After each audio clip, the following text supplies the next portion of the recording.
एक बार दो पड़ोसी राज्यों में युद्ध छिड़ गया। बहुत भयानक युद्ध चल रहा था। युद्ध में बहुत सारे सैनिक घायल हो जाते थे।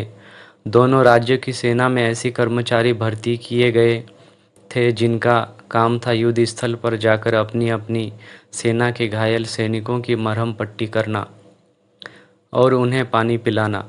उनमें से एक राज्य की सेना का एक कर्मचारी था पांडव।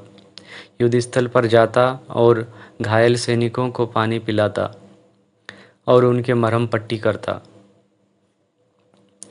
उसे जो भी घायल सैनिक नज़र आता, चाहे वह उसकी अपनी सेना का हो या विरोधी राज्य की सेना का हो, उसकी सेवा करता।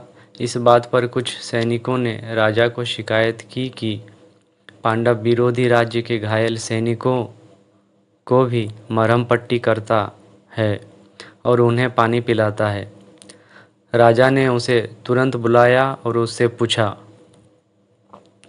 पांडव, तुम्हें घायल सैनिकों की सेवा के लिए रखा गया है, किंतु तुम तो विरोधी राज्य के सेना के घायल सैनिकों को भी सेवा कर रहे हो, ऐसा क्यों?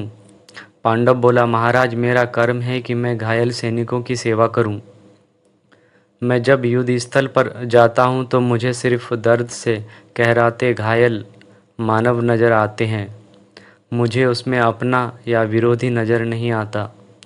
मुझे सिर्फ अपना कर्म याद रहता है, इसीलिए मैं हर घायल की सेवा करता हूँ।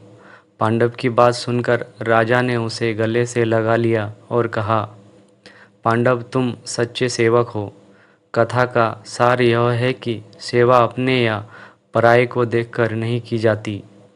जिस सेवा में पक्षपात हो वह सेवा नहीं होती।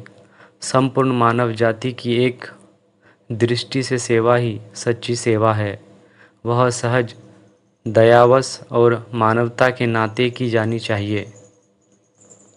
आज के लिए बस इतना ही। फिर मिलते हैं एक नई वीडियो में। तब तक के लिए खुश रहिए और खुशियाँ बांटते रहिए।